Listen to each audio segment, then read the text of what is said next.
se tiendra à la droite de Yeshua HaMashiach.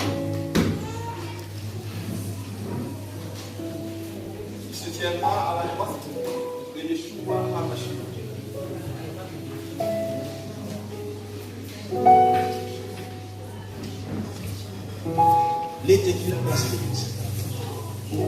Qui se tiendra à la droite de Yeshua HaMashiach. Premier point que nous voyons. Le premier point que nous voyons, c'est créer pour régner. Genèse, le chapitre 1, à partir du verset 26.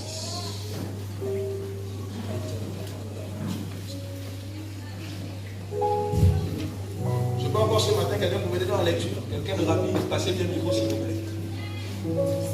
Un volontaire, vous lui passez un micro, vous testez. La personne est maintenant à l'heure, s'il vous plaît. Genèse, chapitre 1, le verset 26.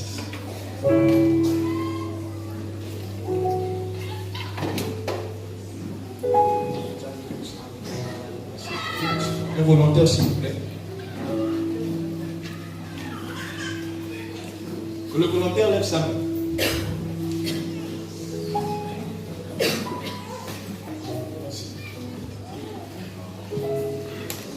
Je lis la parole de Dieu dans Genèse 1, verset 26. Puis Dieu dit, faisons l'homme à notre image, selon notre ressemblance, et qu'il domine sur les poissons de la mer, sur les oiseaux du ciel, sur le bétail, sur toute la terre et sur tous les reptiles qui rampent sur la terre. Dieu créa l'homme à son image. Il le créa à l'image de Dieu. Il créa l'homme et la femme. Dieu les bénit et Dieu leur dit, soyez féconds, multipliez, remplissez la terre et l'assujettissez, et dominez sur les poissons de la mer, sur les oiseaux du ciel et sur tout animal qui se meut sur la terre. Et Dieu dit, voici, je vous donne toute herbe portant de la sémence et qui est à la surface de toute la terre, et tout arbre ayant en lui du fruit d'arbre et portant de la sémence. Ce sera votre nourriture. Voilà. Et merci. Alors, on va commencer en détaillant quelque chose. Nous devons comprendre que l'homme n'est pas le corps. L'homme n'est pas l'âme. L'homme est esprit. D'accord? Voici comment Dieu crée l'homme. Dieu dit, créons l'homme à notre image et à notre ressemblance. Ainsi, il crée d'abord un esprit. Ok? Il crée un esprit et après, il donne à cet esprit une âme. L'âme qui est le siège de nos sentiments. D'accord? Quand tu es fâché, tu es triste, c'est ton âme qui ressent ça. D'accord? Ce n'est pas au niveau de l'esprit. Par la suite, quand Dieu donne à l'esprit qui est l'homme une âme, Dieu prend l'esprit qui possède déjà une âme, il prend ces deux éléments et il les place dans un corps. Ok? Donc, voici pourquoi Dieu ne veut pas sauver notre corps. Ok? Il faut qu'on se comprenne. Dieu est esprit. Le problème que nous avons, ce n'est pas tant avec notre esprit, mais c'est avec notre âme. Parce qu'on nous parle du salut de notre âme. Amen. Alors, je me rends compte que la partie de l'homme, je ne vais pas faire une étude profonde dessus ce matin devant vous, mais la partie de l'homme qui nous semble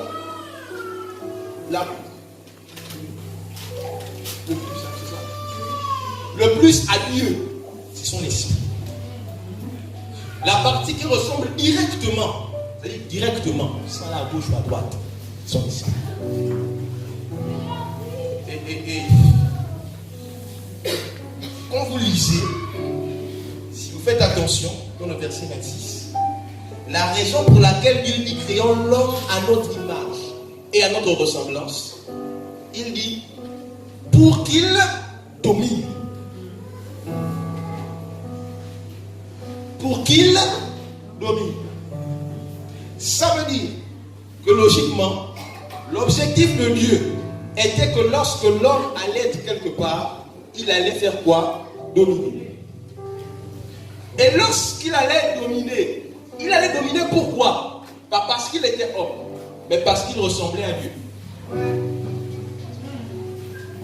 Est-ce qu'on se comprend?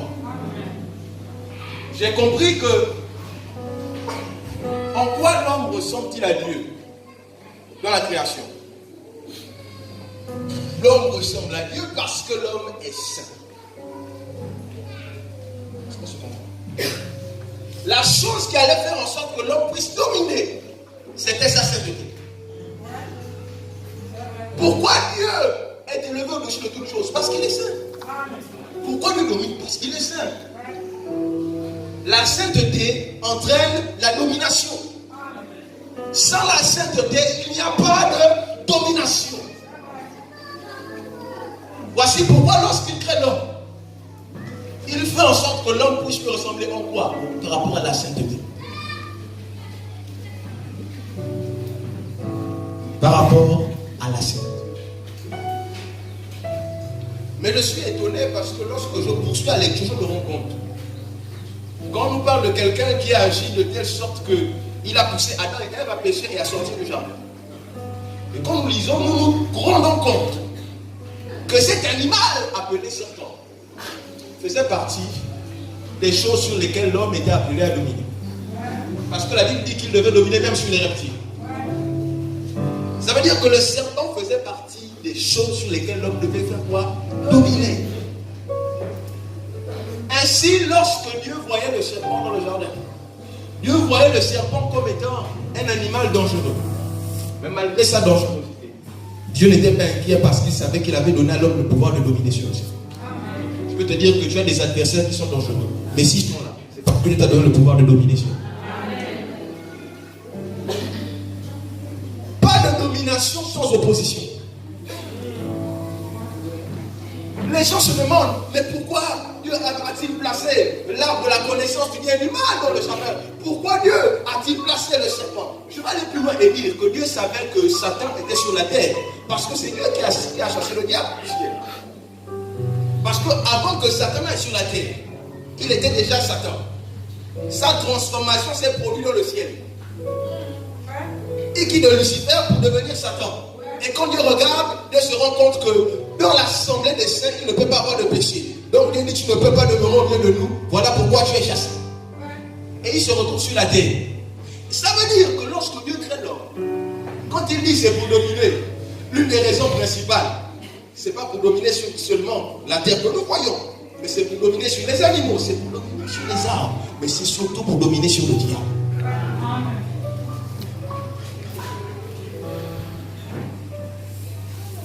Je vais vous dire une chose, le diable est dangereux. Le diable est puissant. Le diable est fort. Et Dieu dit, malgré ça, je te donne le pouvoir de dominer sur lui. Les sorciers de ta famille sont forts. Parce qu'ils arrivent à tuer des gens. Ils arrivent à envoyer des maladies, causer des accidents. Mais Dieu te dit, même si que lorsque tu lèves ton doigt, la chaise ne bouge pas, mais le sorcier peut le faire. Dieu te dit, tu es appelé à dominer sur lui.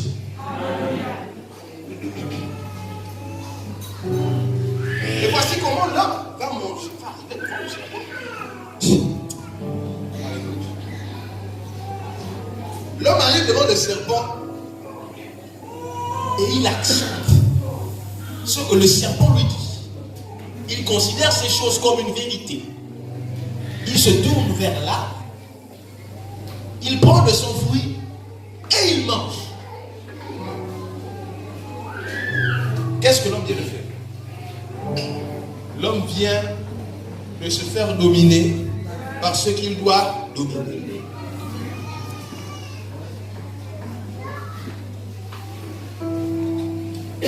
Nous parlons de fuir le péché. Je ne suis pas trop contre ça. Mais je pense que s'il y a fuite, ça veut dire qu'il n'y a pas affrontement. Et tant qu'il n'y a pas affrontement, il n'y a pas domination. Voilà pourquoi tant que tu seras sur la terre, tu seras tenté. Parce qu'il faut que tu prouves que tu as la capacité de dominer. Voilà pourquoi il fallait cette lutte entre le diable et la femme. L'objectif, c'était de sortir de là vainqueur. Mais l'homme n'a pas eu les yeux ouverts. L'homme n'a pas été assez intelligent. L'homme a manqué de réflexion. Il s'est laissé dominer par ce qu'il était appelé à dominer. Attention à qui nous écoutons. Attention aux conseils qui nous sont donnés.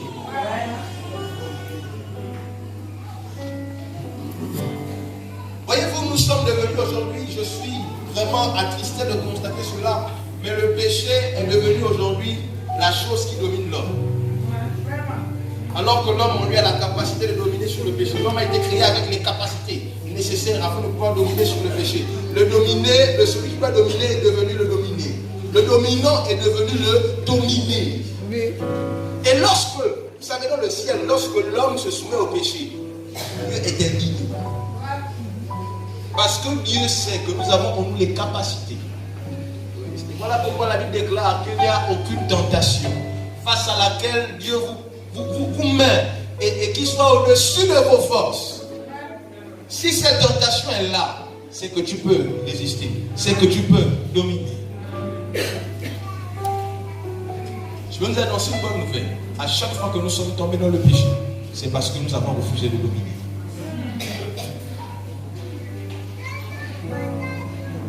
Nous parlons du péché, nous parlons du dépouillement. Nous faisons des jeûnes. Je vous assure que ce n'est pas le jeûne qui va t'amener à dominer sur le péché. Ce n'est pas le jeûne qui va arrêter la tentation. En fait, si tu jeûnes pour qu'il n'y ait plus de tentation, mon frère, en fait, tu jeûnes pour des mauvaises raisons. Le jeûne et la prière. Tu vas prier, tu vas jeûner. Ça va accroître ta capacité de domination. Mais le dernier mot te revient. Parce qu'il n'y a personne sur la terre aujourd'hui qui veut dire que j'ai en moi maintenant, j'ai en moi plus de capacité à dominer sur le péché qu'Adam. C'est faux. Adam venait d'être créé. Il était saint. Il était plus saint que toi et moi ce matin. Il était saint. Il était pur. Mais malgré son état, malgré la sainteté de son esprit, Adam a quand même choisi. Lorsque nous tombons dans le péché, tomber dans le péché est un choix. Péché est un choix.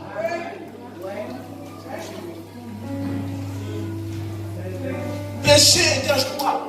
Le Saint-Esprit n'est pas un démon qui va te posséder pour te pousser à faire des choses que tu ne veux pas faire.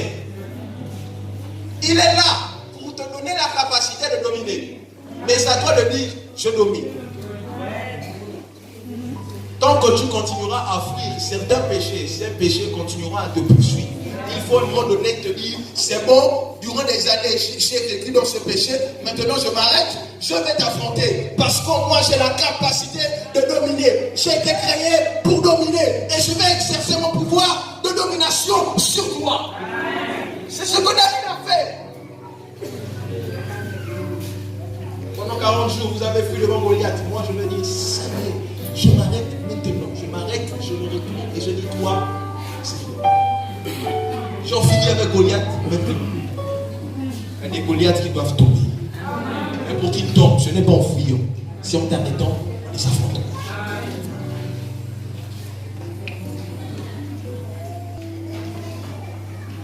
La deuxième partie, nous allons voir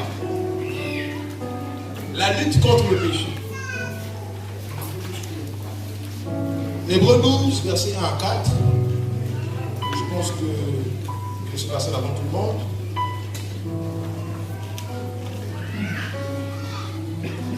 J'ai l'impression que je prêche mieux que vous nous dites amen. C'est bizarre. J'ai une impression. Il y a de bonnes choses là que le Saint-Esprit va nous donner ce matin. Et il faut qu'on soit réactif. Nous donc aussi, à partir du verset 1, c'est comme Madame a je vais quand même dire cette fois-ci. Nous donc aussi, puisque nous sommes environnés d'une si grande nuée de témoins, rejetant tout fardeau et le péché qui nous enveloppe si facilement, et courons avec persévérance dans la carrière qui nous est ouverte. Verset 2.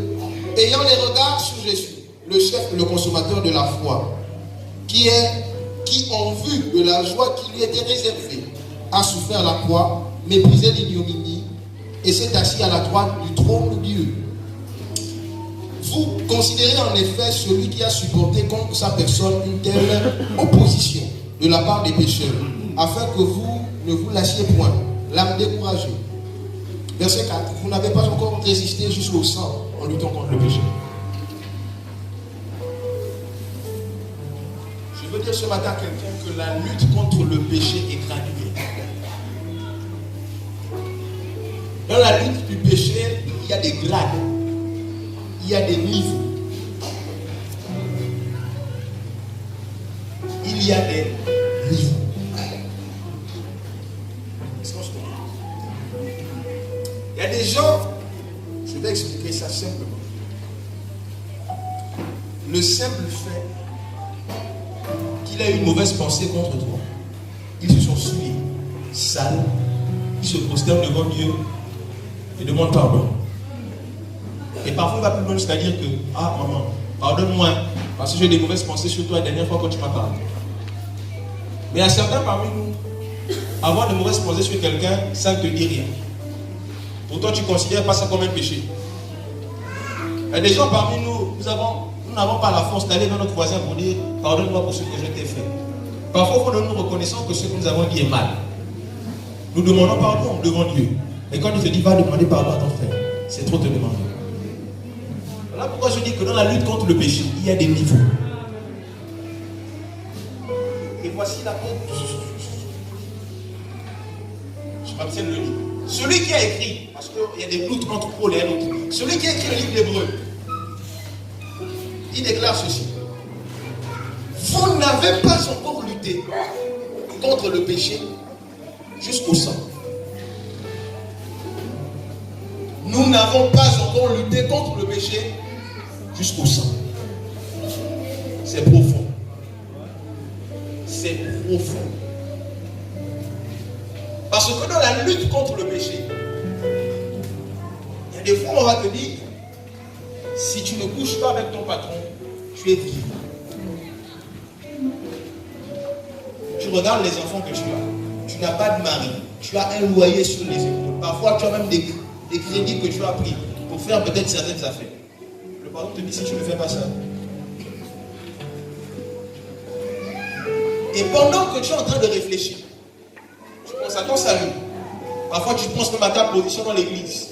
Tu penses à Christ que tu as accepté dans ta vie. Tu penses à tes enfants. Et tu sens comment ton cœur commence à saigner. Parce que tu sais que le fait de résister à ce péché-là va entraîner des choses graves. Plus d'argent pour le loyer. Plus d'argent pour envoyer les enfants à l'école. Plus d'argent pour manger. Tu devras certainement changer le style de vie obligatoirement. Mais beaucoup d'entre nous, nous cédons face à cela. Certains se signer des pactes pour entrer dans la franc-maçonnerie. Nous cédons. Parce que nous trouvons que cela est trop dur.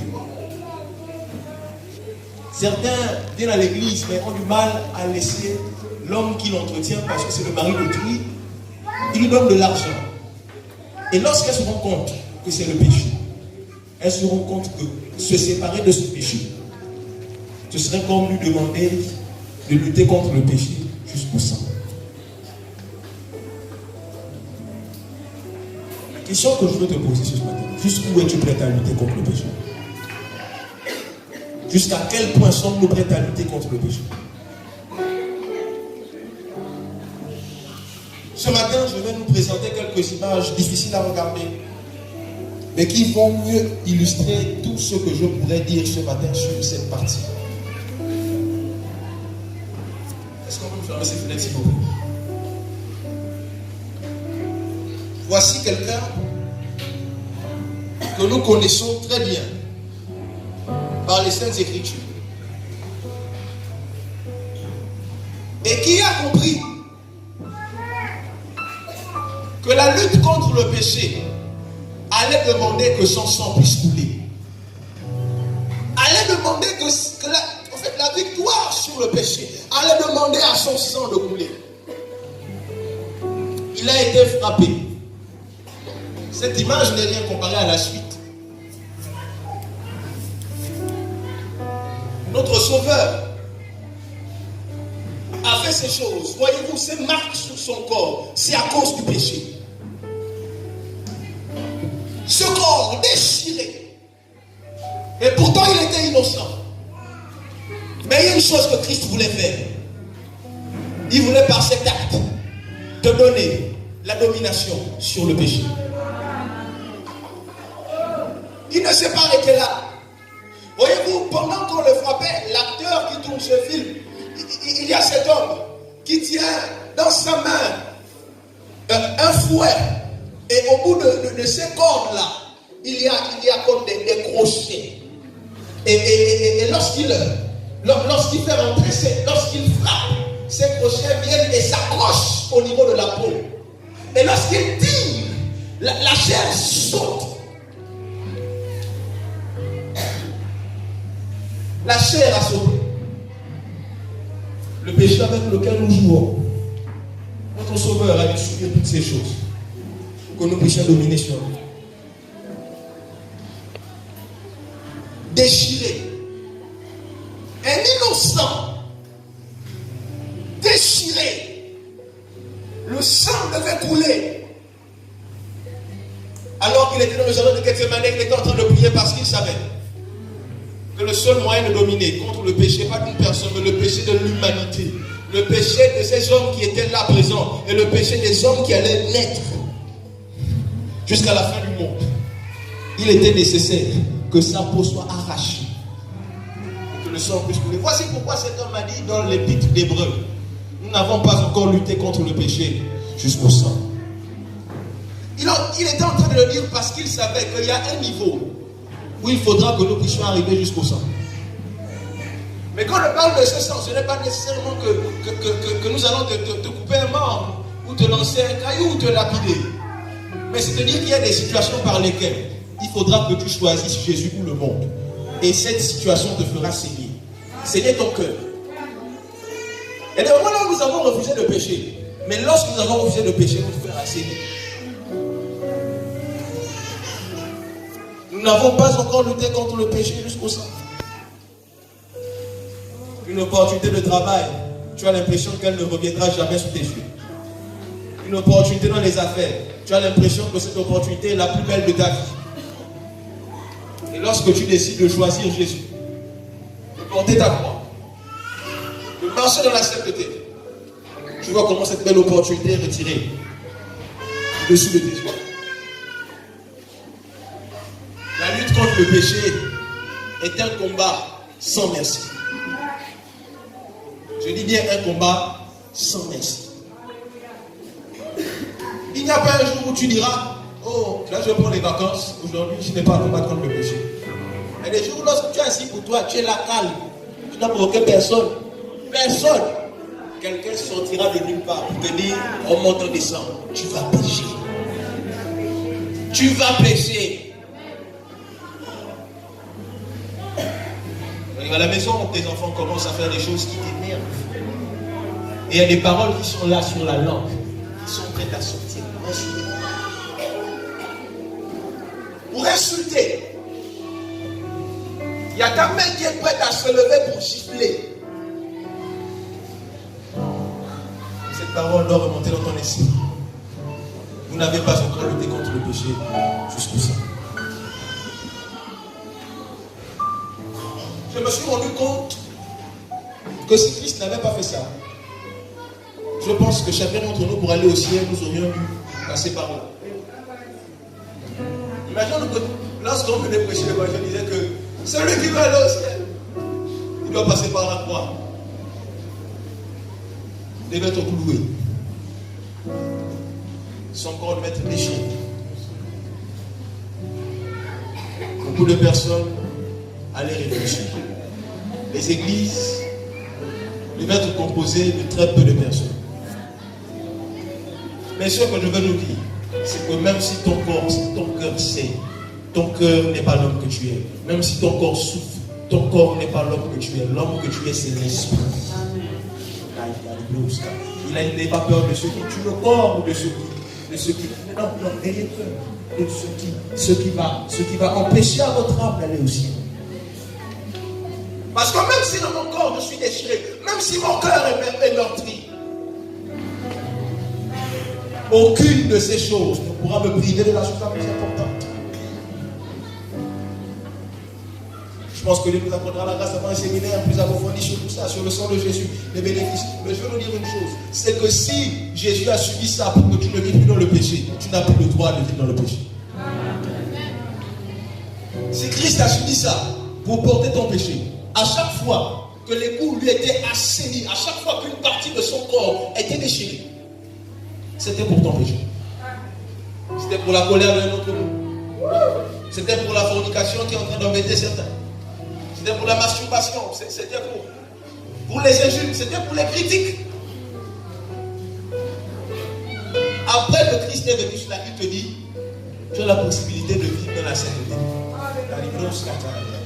Lorsque le Seigneur a vécu ces choses, c'était pour te permettre de récupérer la domination que le diable t'a volée dans le jardin d'Éden.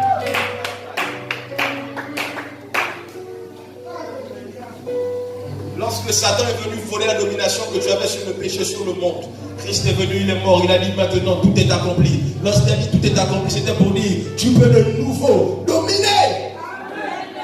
Tu peux de nouveau être l'homme, tu peux de nouveau être celui. En fait, tu peux retrouver la raison pour laquelle Dieu t'a créé. Avant la mort de Christ, c'était normal que l'homme vive dans le péché.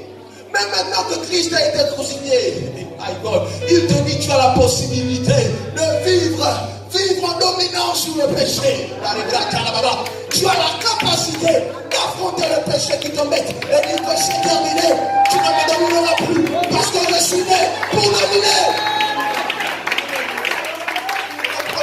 Nous avons la victoire par le sang de Jésus. Nous avons la victoire par le sang de Jésus.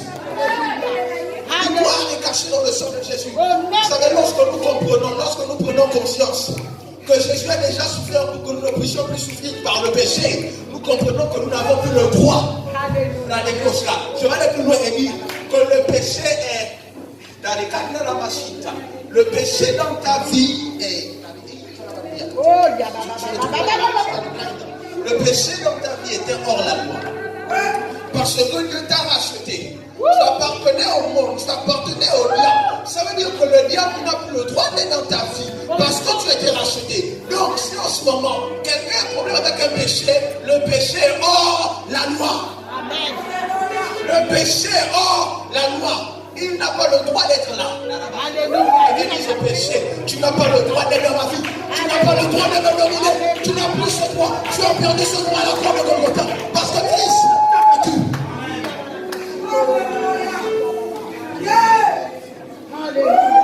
Je n'ai jamais vu quelqu'un aller dans un magasin, acheter un article, l'emmener chez lui et le vendeur retourne prendre l'article pour le ramener dans sa maison. Le jour où il le fait, le propriétaire a le droit de venir ramener la police, on va l'arrêter parce qu'il est hors la loi.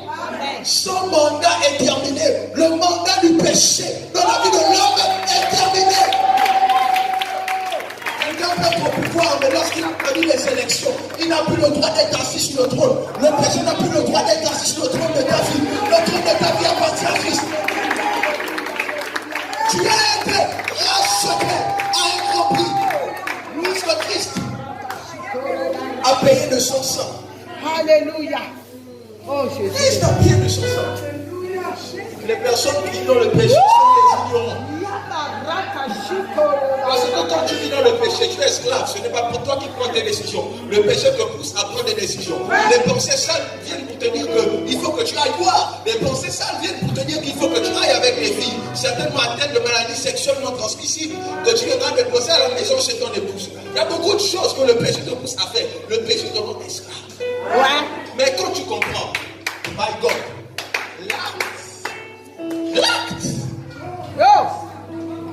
Le document sur lequel il était écrit, M. Makoundji est condamné à cause du péché adamique. Madame Makoundji est condamnée à cause du péché adamique. Cet acte a été déchiré.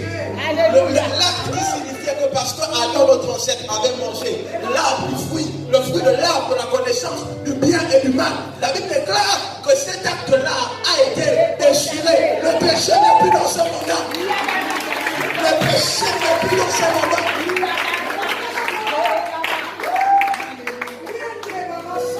Imaginez-vous le jour qu'un esclave qui a été maltraité pendant des années se rend compte que désormais la donne a changé. Que non seulement, parce qu'il y a plus, non seulement il n'est plus l'esclave, mais le maître devient l'esclave. Imaginez-vous ce que l'esclave va faire à son ancien maître. Ça va être grave, parce qu'à chaque fois qu'il verra ce maître-là, il ne voudra faire qu'une seule chose, l'assainir les mêmes coups, ou encore plus que ce que ce maître lui avait assaini. Je refuse d'être esclave du péché. Je refuse d'être esclave de mauvaise pensée. Je refuse d'être esclave du mensonge. Je refuse d'être esclave de la colère. Parce que Christ a lutté contre le péché jusqu'au sang.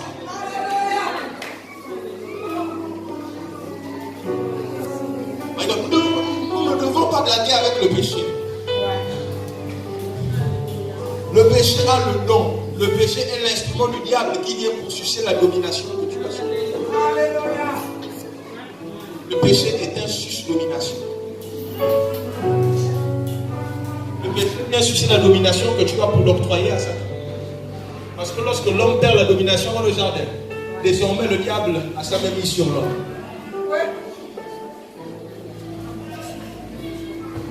Nous allons poursuivre. La droite.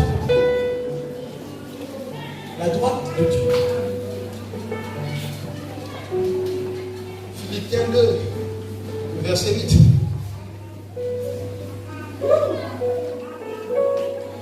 Les Saintes Écritures déclarent ce qui est écrit. Il s'est humilié. Je vais monter au verset 7. Mais, au verset 8, au verset 6, lequel existant en forme de Dieu n'a point regardé comme une proie à arracher d'être égal avec Dieu, mais s'est dépouillé lui-même en prenant une forme de serviteur, en devenant semblable aux hommes, et ayant paru comme un simple homme, il s'est humilié lui-même, se rendant obéissant jusqu'à la mort, même jusqu'à la mort de la croix. C'est pourquoi aussi Dieu l'a souverainement élevé et lui a donné le nom qui est au-dessus de tout nom, afin qu'au nom de Jésus, tout genou fléchisse dans les cieux, sur la terre et sous la terre, et que toute langue confesse que Jésus-Christ est Seigneur, à la gloire de Dieu le Père. Nous lisons le psaume 16, partir du verset 11. Je crois que je ne me suis pas trompé.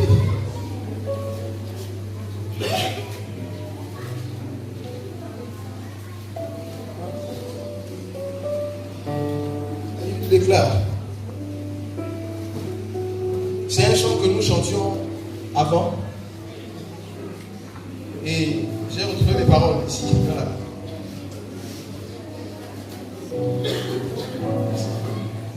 Il est écrit: tu me feras connaître le sentier de la vie. Il y a d'abondantes joies devant ta face, des délices éternelles à ta droite.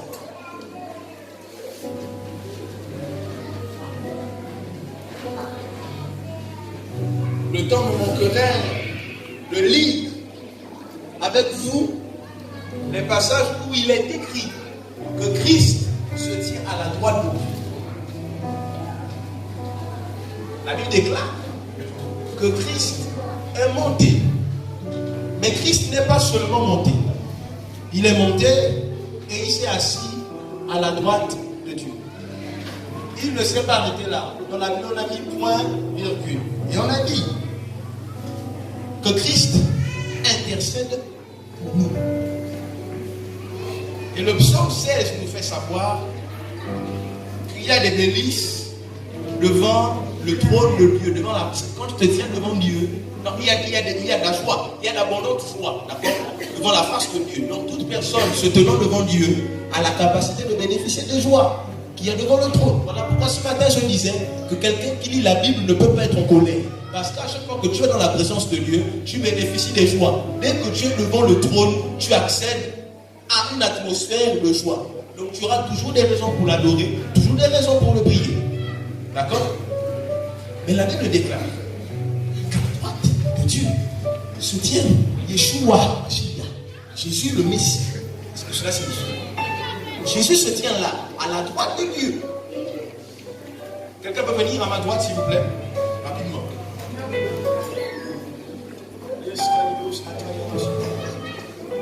Conforme à ma droite et ma gauche.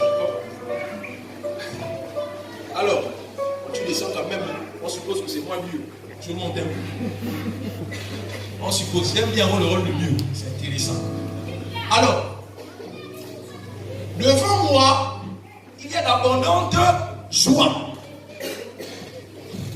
À ma droite se tient mon fils, Yeshua HaMashiach. Jésus le Messie. C'est Jésus-Christ, d'accord? Christ le roi. Alors, la Bible déclare qu'à la droite